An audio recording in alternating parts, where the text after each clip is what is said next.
Bharat America మధ్య వచ్చే నెలలో భారీ డీల్ కుదరనుందా? అమెరికా అధ్యక్షుడు డొనాల్డ్ ట్రంప్ చెబుతున్నట్టే ఒప్పందంతో రెండు దేశాల మధ్య బంధం మరింత బలపడనుందా? జూలై 8 కంటే ముందే ప్రకటన వచ్చే ఛాన్స్ ఉందా? భారత్ అమెరికాల మధ్య వాణిజ్య ఒప్పందంపై చర్చలు జోరుగా జరుగుతున్నాయి. దీనికి సంబంధించి కీలక ప్రకటన జూలై 8 కంటే ముందే వెలువడొచ్చని అధికార వర్గాలు చెబుతున్నాయి.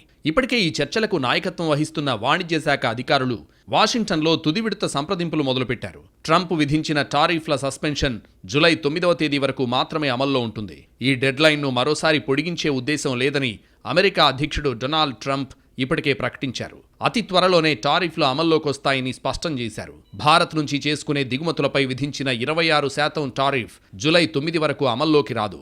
ఇక బేస్ లైన్ టారిఫ్ 10% మాత్రం వర్తిస్తోంది. ఈ చర్చల సందర్భంగా 26% పన్నుపై రాయితీ కోరుతోంది ఇండియా.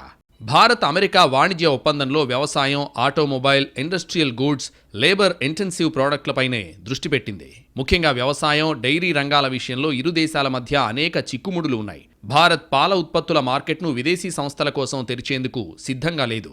మరోవైపు అమెరికా కొన్ని రకాల ఇండస్ట్రియల్ గూడ్స్కు ఆటోమొబైల్ రంగంలో రాయితీలు కోరుతోంది.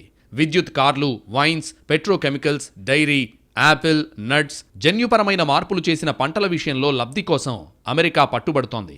భారత్తో వాణిజ్య ఒప్పందం కుదుర్చుకునే అవకాశాలున్నాయని ట్రంప్ గతంలోనే హింట్ ఇచ్చారు. దీన్ని అతిపెద్ద ఒప్పందంగా అభివర్ణించారు.